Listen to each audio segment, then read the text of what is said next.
and welcome to First on Fraud, the podcast where we break down the fraud trends you need to know with the experts that you want to hear from. And today with me, I have my trusted co-host and fraud-fighting friend, Matt Sager. Hey, Matt. Hey, Sarah. So good to join you again. I love doing these podcasts. I'm really excited for this one because we have an amazing special guest with us today. Yes, we do. And today we have retired Special Agent FBI Keith Gibbons. Keith, thank you so much for being with us. It's great to be here, Sarah. Hi, Matt. Keith, I was reading through your resume and incredibly impressive. Long service. Thank you so much for everything you've done working with the FBI. You've focused so much on fraud and you've done so much. Can you share with our audience a bit of your background, please? I'd love for them to hear your experience. Well, thanks, Matt. Let's see. I was with the FBI for almost 30 years. And in that time, I worked just about everything that the FBI has to offer in terms of violations that the FBI investigates. So I worked on terrorism. I actually worked on the 9/11 investigation. The night that the attack occurred, I was at Dulles Airport and I actually searched one of the hijackers' team's cars. So that information led to identifying the hijackers, their methodology, and a whole host of other things. In addition to that, I worked on spy stuff. Matt, for you, that's a technical term. Yeah, spy stuff? Like, okay, you can't tease us like that. Spy stuff? That's going to be an episode for another day, but I want to know more. I want to hear more. Absolutely. So while doing that, I led a national program that caught spies that were actually working against the United States. Wow. So very worthy cause there, very successful with that. And that was something that contributed significantly to helping keep our country safe. So in addition to that, I worked on cyber investigations for a while. And when I worked on cyber threat protection from both a criminal perspective and a national security or nation state actor perspective. So that was a great part of my bureau career because cyber is everywhere now, right? So it really helped me round out my experience. Needless to say, you've seen some things. Just a few. Just a few things. When I talk to people about my career, I tell them that I had a chance to work so many different aspects of what the FBI does that I take a holistic approach to everything that I do. And that includes how I look at fraud.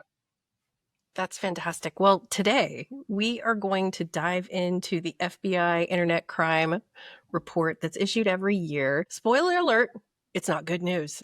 Oh my gosh, what? Is there really ever a good report on fraud right now?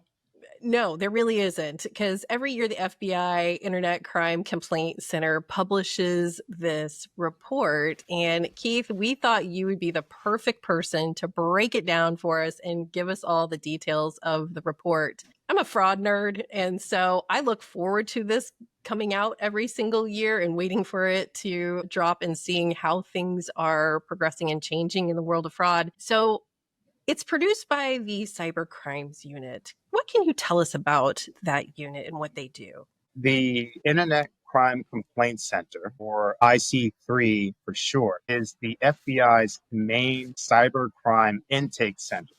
It takes complaints in from all over the world, processes them, and then pushes them out to field offices for review and potential investigation. So one of the things that I love about the FBI and this complaint center, it has made it really easy to report cyber fraud. Yeah, that's right. If you can get to the website, there's a huge button on there. You press it and you're able to fill it out. It kind of walks you through the information that's necessary to figure out that a fraud occurred. And then you're able to hit submit and send in a complaint so that the FBI can look at it and try to help. If you want to know how to get that link, check our show notes or on the security fraud section of our website on firstam.com for that link. So Keith, every year this report comes out and it's all the complaints that the IC3, and we're saying IC3 because that's the cool abbreviation that they do, right? Yep, that's a government term. If you're government, you speak acronyms. So I love that that you're using that. IC3. Yes, Very I see three. So they receive all these complaints, and this report compares it to prior years and it looks at the trends and the growing threats. So let's talk about these 2024 numbers. So let's just start with the number of complaints, which was over 859,000 complaints, and then over 256,000 complaints with actual losses. Do you think that number sounds low? Yes, so we see the number of complaints increase every year. However, I really believe that it's underreported because many people out there are either afraid or ashamed to report to the FBI that they've been victimized by fraud. That could either be because they don't want other people to know that they've been duped, or it could be that they're a business and they don't want their customers to lose confidence in whether or not they're a secure organization. Yeah, that makes sense. But people should still report if they've been a victim, right? It's confidential. Absolutely. Like I said, I've processed hundreds and even thousands of these complaints, and I've never heard even one instance of a victim's personal information being compromised or spread out there. Okay.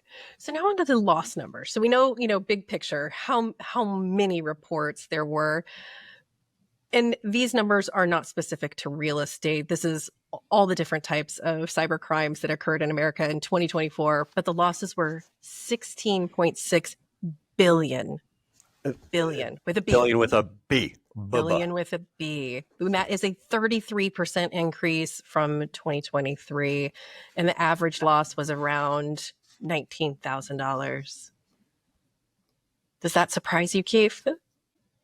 Not at all. Unfortunately, the internet is making things easier for us in all sectors of society, and that includes fraudsters having the ability to victimize people. So we see an increase in their success as well using the internet to commit fraud.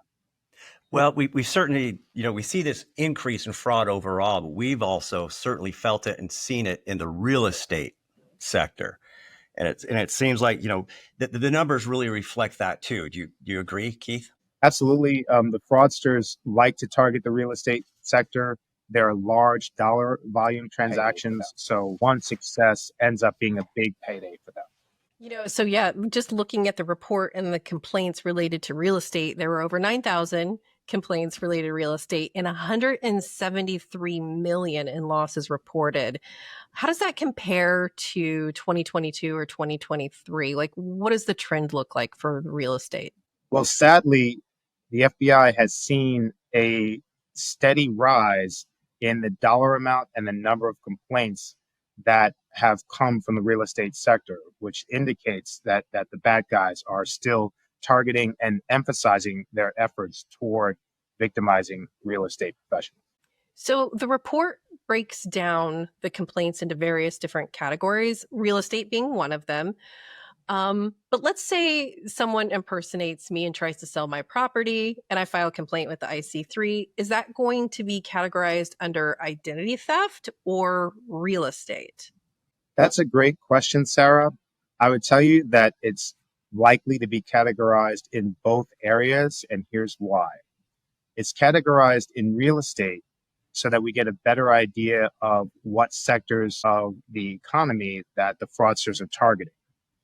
It's categorized under identity theft because we want to have an idea of what vector or what technique the bad guys are using to try to victimize people. That's interesting. Yeah, when it's hard to tell from looking at the report exactly where something like that and all the fraud that we experience, like, even saying wire fraud, does that come under business email compromise or does that come under real estate if it's related to one or the other?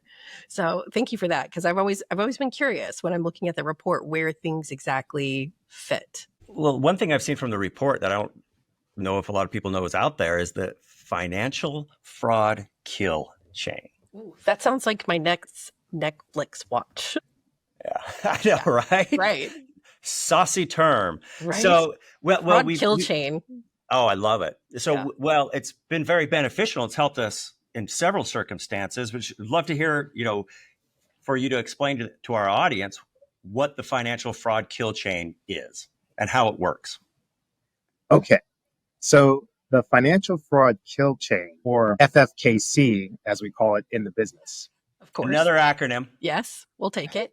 Can we? No, let's call it. Let's use the full term because it's so cool. Financial fraud kill chain. The financial fraud kill chain is a tool that's used by the government and by financial institutions to claw back funds that have been fraudulently stolen from victims. So is there usually like a time frame in that it's beneficial or that it works well or doesn't work well? Typically, the tool is employed within 72 hours of when a fraud occurs to be successful. Essentially, it's the faster that you report that a fraud has occurred, the better chances that the tool can be successful in helping you recover the funds. Okay, but the report says only about 13% of funds are ever recovered. Is that just through the financial fraud kill chain, or is that once the FBI gets involved, you've submitted your complaint? Do they mean all their investigative efforts? Yeah, the 13% is a total effort of recovery. It includes the FBI's partnerships with financial institutions that lead to a recovery of funds, and also partnering with other federal, state, and local agencies. And the reason for the 13% in part is because in a lot of instances, it's a long time before people realize they've been defrauded.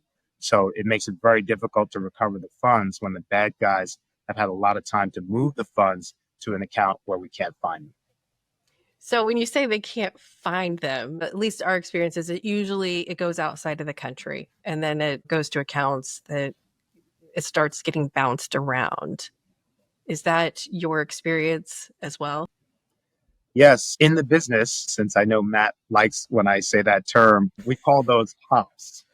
So what the bad guys want to do is move funds that they've stolen from one account to another to make it harder for the victim to locate the funds, or harder for the good guys, for us to trace down the funds and then recover them so they can be returned. Yeah, makes sense. That's just good fraud business. So our goal of this fraud podcast is to help prevent fraud. And so much we share about real estate fraud scam applies to a lot of different types of fraud. What would be, in your experience, the top, like, let's just say the top 3 things that people can do to protect themselves from being a victim of fraud in general, not even just real estate, but just in your experience? What could you share with people to help them not be a victim? That's a great question, Sarah. My top 3 tips for people are: number 1, read your emails. And I know when I say that, Matt is just chomping at the bit to jump in. So what are your thoughts about that one, Matt? Actually, I delete my emails. Matt, you do not delete your emails. You absolutely respond, but I respond, but I deal with people directly and individually. I don't, that's just, most everything I do is direct with the person that I know I'm working with. No, Matt, I mean, you really have to read them. And by that, I mean, you have to look at the email address that sent you an email to make sure there's not 2 dots instead of 1, or an M as in Mary instead of an N as in Nancy substituted in, so that they can duplicate an email almost identically. And then you want to read the substance of the email, especially when it's related to a financial transaction, for any minor details that are untoward. And if it seems like the person that you're dealing with directly, that you know so well, Matt, writes something that's a little odd, that should cause you to pause and perhaps do an independent review, or maybe you even call them to make sure that what's in the email is accurate and true. Well, see, that's what I do. So when I say I delete my emails, I reach out and deal directly with the person. So I know I'm talking to them. I'm not just relying on the email. I don't do it.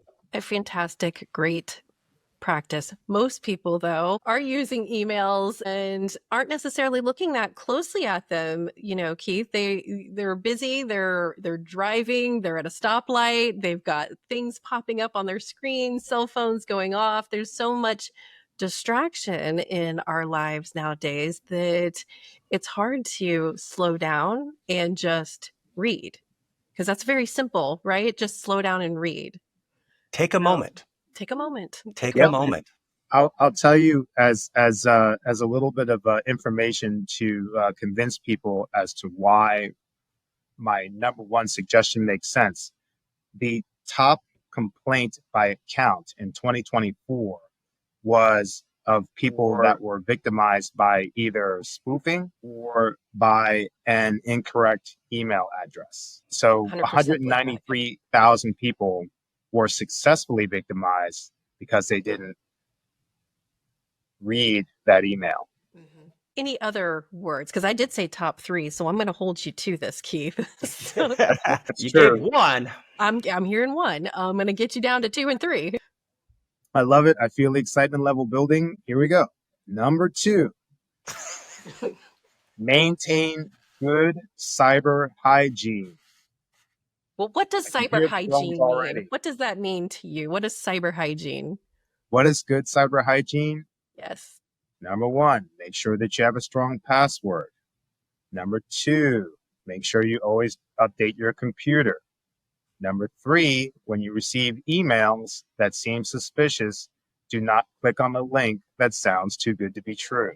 I usually don't click on any of the links from emails unless I know it is an absolute trusted source. I always look at the address and verify the source. That's the thing, though. And this is why his numbers are so high, is because now the emails can have spoof addresses that looks like it's coming from the real thing. It mimics exactly your lender, your bank, your trusted site, and it looks real. It looks very That's real. why you also have to check the link. Hover over the link and check the address in the link before you click it.